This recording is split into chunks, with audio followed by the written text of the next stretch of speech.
అంటే మీకు కర్ణాటక బార్డర్ ఉంది కాబట్టి ఎక్కువ ఎలాంటి క్రైమ్ కనిపిస్తుంటుంది అంటే తాండూరు మీరు చెప్తున్న పెద్దేమల్లు ఆ ప్రాంతం స్పెసిఫిక్గా ఎక్స్ట్రాడినరీ క్రైమ్ అంటూ ఏం లేదు. అంటే ఒకప్పుడు తాండూరు అనేది రౌడిజంకి కేర్ ఆఫ్ అడ్రస్ ఉండేది.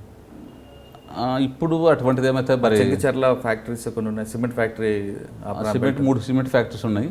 తర్వాత ఈ షాబాద్ బండలు అంటాం కదా, తాండూరు బండలు అనేది అది ఉండే. ఇప్పుడు అయితే చాలా మటుకు అవి అవుట్డేటెడ్ అయినాయి. ఇప్పుడు టైల్స్ వాడిన తర్వాత ఇటాలియన్ మార్బల్ అనే అటువంటి వచ్చి పబ్లిక్లో కూడా ఇవి ఓన్లీ పార్కింగ్కో వాటికి మాత్రం వాడుతుంటారు. పబ్లిక్లో కూడా ఇప్పుడు ఎర్నింగ్ కెపాసిటీ బాగా పెరిగింది, అందుకోసం ఇవి వాళ్ళు పెద్దగా చూజ్ చేయడం లేదు. తర్వాత మోర్ ఓవర్ క్రైమ్ మన కర్ణాటక నుంచి పెద్దగా దిగుమతి అనేటువంటిది ఏం లేదు. అయితే ఒకవేళ ఛాన్సెస్ ఏంటంటే మన స్టేట్లోనే గోవా గుట్కా బ్యాన్ ఉన్నది. గోవానో లేకపోతే ఇంకేదో కొన్ని బ్రాండ్స్ ఉన్నాయి. ఎక్కడి నుంచైనా వెళ్ళే అవకాశం ఉండొచ్చు, కానీ అది కూడా ఇప్పటివరకు అయితే మనకు లార్జ్ స్కేల్ అయితే మేము వెళ్ళలేదు. మొన్న మాత్రం రీసెంట్గా మాకు ఇంటెలిజెన్స్ వాళ్ళు ఒక కేసు పట్టించారు విత్తనాలది, దాదాపు 5.5 క్వింటాల పైన, దాదాపు చాలా పెద్ద కేసు అది. పత్తి విత్తనాలు ఉంటాయి, నకిలీ పత్తి విత్తనాలు, అదొకటి పెద్ద కేసు ఒకటి పట్టుకున్నామండి. సరే, మీరు వికారాబాద్కి వచ్చిన తర్వాత వికారాబాద్ని ఇంకా బాగా ఏం చేయాలని మీరు ఒక ప్లాన్తో వచ్చారండి? అంటే సేఫ్ టౌన్గా ఏం చేద్దాం ఇక్కడ పబ్లిక్ ఇందా చెప్పాను, కానీ పబ్లిక్ అందరూ కూడా middle class, lower middle class ఎక్కువ ఉంటారు. వీళ్ళకు ఎవరి దగ్గరికి పోవాలనో, ఎలా అప్రోచ్ కావాలనో అనేది కొంచెం ఇంకా అంటే మిడిల్ మ్యాన్ అప్రోచ్ చేయడము, లేకుంటే ఎవరెవరు పైరవికారులను అప్రోచ్ చేయడం అనేది. నేను అనుకోవడం ఏంటంటే, ఇక్కడ సాధ్యమంత వరకు ఫిర్యాదుదారుడు పోలీస్ స్టేషన్కు డైరెక్ట్గా వచ్చి ధైర్యంగా సహాయం తీసుకునే స్థాయికి తీసుకొస్తే బాగుంటుంది అనుకుంటున్నాను. మీరు గతంలో కూడా ఒకసారి మీరు ఇన్స్పెక్టర్ ఉన్నప్పుడు చెప్పారు, పైరవికారం లేకుండా పొల్యూషన్ రావాలనేది, పొల్యూషన్కి వచ్చేలాగా మా యొక్క ప్రవర్తన మారాలనేది నా కాన్సెప్ట్ అండి. ఓకే, ఇప్పుడు ఇక్కడ ఎందుకంటే మా డీజీ గారు కూడా ఇటువంటివి చెప్తుంటారు. సార్ ఎంత కష్టపడుతున్నాడు డీజీ గారు. ఇప్పుడు ఏ రోజు కూడా ఫిర్యాదుదారునికి కానీ బాధితుడికి కానీ కష్టం కలగకూడదు అనేది సార్ ఆ కాన్సెప్ట్ నిజంగా చేస్తే బాగుంటుంది. అంటే ఆయన ఫ్యూచర్ ప్లాన్ ఎక్కువ ఉంటాయి కాబట్టి ఆయన అదే సార్ను అందుకోవడానికి చాలా కష్టపడాలి. సార్, ఇంకా మీరు రాజకీయ చైతన్యం వికారాబాద్లో ఎక్కువ ఉందంటున్నారు. పక్కన కొడంగల్లో మీకు ఒక చాలా పెద్ద వ్యక్తి ఉంటారు, అతనితో మీకు ఏమైనా ఇబ్బందులు ఉంటాయంటారా? ఇప్పటివరకు అయితే అటువంటి ఏం లేదు. లక్కీగా ఆయన వేరే దగ్గర కూడా గెలవడం జరిగింది. ఇప్పటివరకు అయితే అటువంటి ఏం రాలేదండి. గొడవ అంటే వేరే దగ్గర గెలిచినా అతని యాక్టివిటీస్ అంతా ఇక్కడే ఉంటుంది కదా? ఉన్నాయి, కానీ మేజర్గా అయితే ఇప్పుడైతే ఏం లేవండి. ఓకే సార్, ఫైనల్గా చెప్పండి, పోలీస్ డిపార్ట్మెంట్లో ట్రస్ట్ డెఫిసిటీ రావడానికి కారణం ఏమనుకుంటున్నారు? ఇది ఎక్కడైనా కానీ ఉంటుందండి. మనిషికి వేరియేషన్ ఉంటుంది. ఒకటి అంటే మీకు అందరికీ కూడా తెలిసిన విషయం ఇది. ఇప్పుడు ఒక కుటుంబంలో ఉన్న నలుగురు ఒకేలాగానే లేదు. డిఫరెంట్ ఫ్యామిలీస్ నుంచి వస్తారు డిపార్ట్మెంట్లోకి, డిఫరెంట్ ఏరియాల నుంచి వస్తారు, డిఫరెంట్ ఫ్యామిలీస్ బ్యాక్గ్రౌండ్ నుంచి వస్తారు, డిఫరెంట్ ఫైనాన్షియల్ బ్యాక్గ్రౌండ్ నుంచి వస్తారు. కాబట్టి వీళ్ళందరూ ఒక లైన్లో పోవాలనేది ఒక్కోసారి కష్టం అనిపిస్తుంది.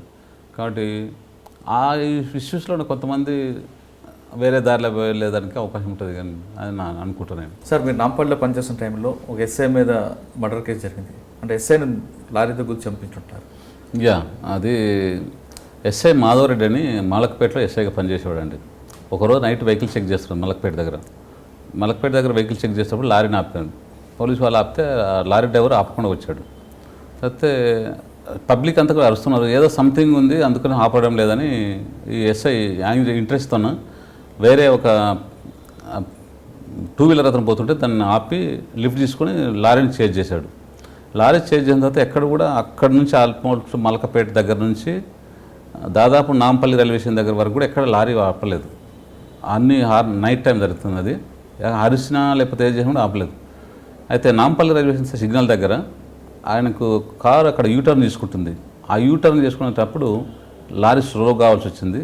సరే, ఆ స్లో టైంలోన ఎస్ఐ అంటే వేరే అబ్బాయి డ్రైవ్ చేస్తుండే, ఎస్ఐ వెనక్కి కూర్చున్నాడు. యూనిఫామ్లో ఉండే ఎస్ఐ వెనక్కి కూర్చున్నాడు.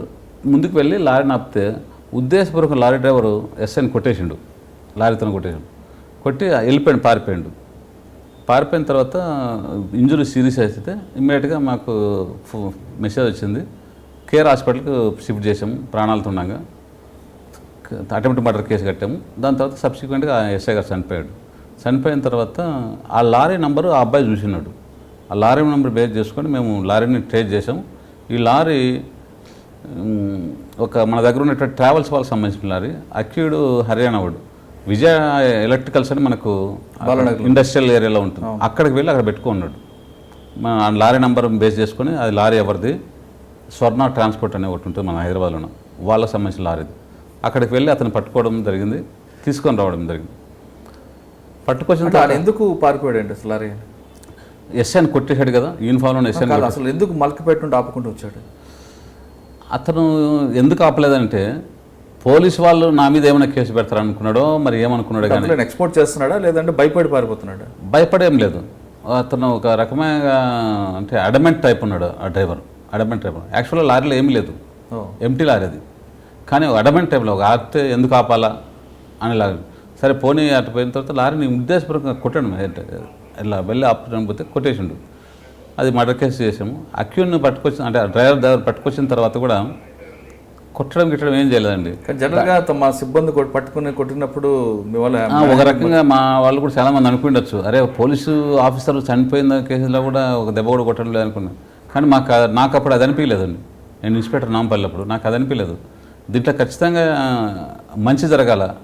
ఎందుకంటే ఆ మాధవరెడ్డి నేను ట్రాన్స్ఫర్ ఉన్నప్పుడు అతను హెడ్ కానిస్టేబుల్ కూడా పనిచేశాడు. అంటే మా జోన్ కాదు ఈ జోన్లో పనిచేశాడు. మంచి వర్కరు, కానిస్టేబుల్ స్థాయి నుంచి వచ్చినా కూడా మంచి పట్టుదల ఉన్నాడు, వర్క్ బాగా చేస్తాడు అతను. అదొకటి ఉండే పట్టుదల ఉండే నాకు కూడా, ఏదో చేయాలి తింటాడు, కొట్టడం తిట్టడం కాకుండా.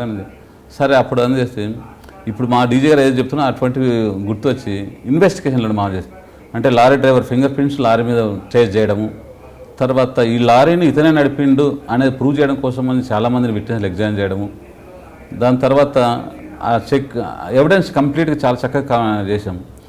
వితిన్ కరెక్ట్ టైంలో ఛార్జ్షీట్ ఫైల్ చేయడం, తర్వాత బెయిల్ వేసాడు అతను. మేము రిమాండ్ చేసినప్పటి నుంచి కేసు కన్విక్షన్ అయ్యే వరకు దాదాపు 1 year వరకు అతను బెయిల్ మీద వచ్చే అవకాశం ఇవ్వలేదు. మేము అంటే అపోజ్ చేసుకుంటూ వచ్చారా? కోర్టులో బెయిల్ వేస్తారు అతని తరఫున. బెయిల్ వేసిన ప్రతిసారి మేము గ్రౌండ్స్ రాస్తూ అపోజ్ చేసాం 1 year వరకు కూడా. ఫస్ట్ ఇతను లోకల్ కాదు, ఇతను బయటకు వెళ్ళిపోతే మరి దొరకడానికి కష్టం ఉంది. లారీ డ్రైవర్స్ మీకు చాలామంది మనకు తెలిసిన విషయమే. ఒక దగ్గర ఇప్పుడు ఈ కంపెనీలో పని చేస్తాడు, దాని తర్వాత ఇంకో కంపెనీ మారచ్చు, లేకపోతే ఇండివిజువల్ మారచ్చు, లేకపోతే ప్రొఫెషన్ మారచ్చు. కాబట్టి అతను పట్టుకోవడం చాలా కష్టమని ఇట్లా రకరకాల గ్రౌండ్స్ పెట్టుకుంటూ అపోజ్ చేయడం. ట్రయల్ అయిపోయింది, లాస్ట్గా అతనికి మర్డర్ కేసులో లైఫ్ కన్విక్షన్ దొరికింది. ఆయన జైల్లో ఉండగానే మర్డర్ కేసులో లైఫ్లో కన్విక్షన్ దొరికిందండి. అది నాకు చాలా తృప్తిగా అనిపించింది. సార్ ఇప్పుడు మీరు చెప్తున్న ఈ కేసులో జనరల్గా అయితే 304A వస్తుంది, కానీ 302 కింద మీరు ఎలా పెట్టారు? డైరెక్ట్ అతను గుద్దేసింది కదండి. ఇప్పుడు యాక్సిడెంట్ అంటే అనుకోకుండా జరగడం, ఇది అనుకోకుండా కాదు. ఒక పోలీస్ ఆఫీసర్, డ్యూటీలో ఉన్నటువంటి పోలీస్ ఆఫీసరు అక్కడ నుంచి చేజ్ చేసుకుంటూ వస్తున్నాను తెలిసి కూడా తర్వాత మోర్ ఓవర్ వీళ్ళు వెళ్ళి ఆపడానికి ప్రయత్నం. సివిలియన్ ఉన్నాడు కదా, సివిలియన్ కూడా చెప్తున్నా ఆ విషయం. లేదు సార్ ఇతను మేము అరుచుకుంటూ వస్తున్నాం, పబ్లిక్ కూడా చాలామంది అరుస్తున్నారు సార్ మధ్యలో, కానీ ఇదేం పట్టించుకుంటూ వచ్చాడు.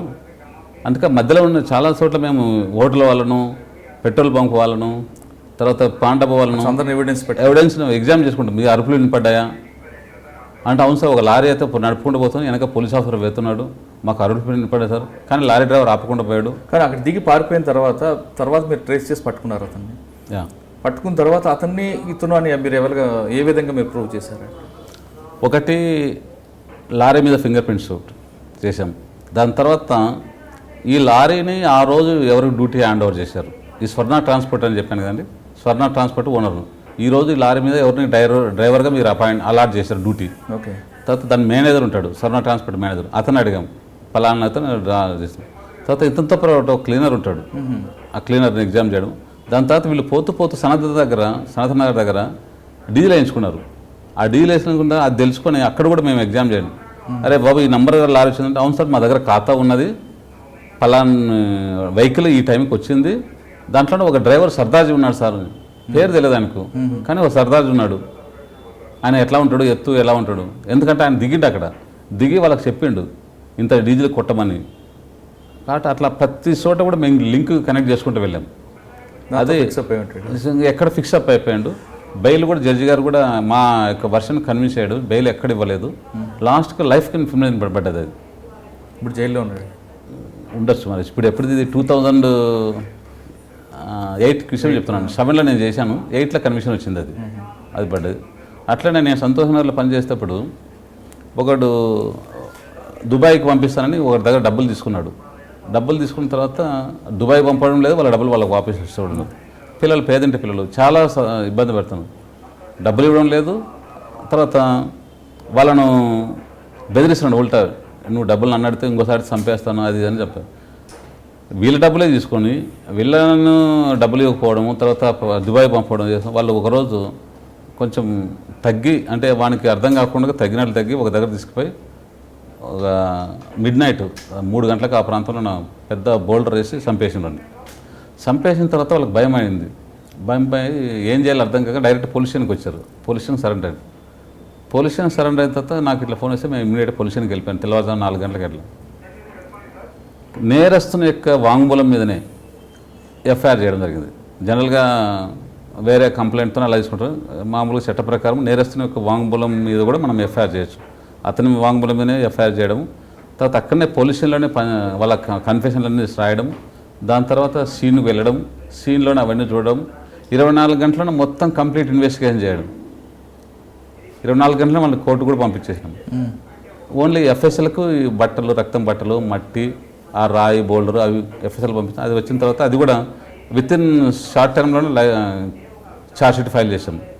అది కూడా ముగ్గురికి కూడా లైఫ్ కన్విక్షన్ పడ్డది. నాకు ఇందులో ఇంకా ఇంట్రెస్టింగ్ అంటే జడ్జి గారు ఓపెన్ కోర్టులో అప్రిషియేట్ చేశాడు మమ్మల్ని. ఇన్వెస్టిగేషన్ అంటే ఇలా ఉండాలి, ఇలా ఏమీ లేదు, 24 గంటలు ఐఓ ఇన్వెస్టిగేషన్ కంప్లీట్ చేశాడు, దీంట్లో కలర్స్ లేవు, దీంట్లో అడిషన్స్ లేవు, ఏమీ లేవు అని ఓపెన్ కోర్టులో అప్రిషియేట్ చేశాడు. అది కూడా నాకు బాగా తృప్తి అనిపించింది. ఆ రోజు కూడా ఆ ముగ్గురిని కూడా ఒక్క దెబ్బ కూడా కొట్టలేదండి. వచ్చిన సరెండర్ అన్యాయంగా వాళ్ళ డబ్బులు పెట్టుకొని వాళ్ళు చంపి కేసులు వేసుకున్నారు.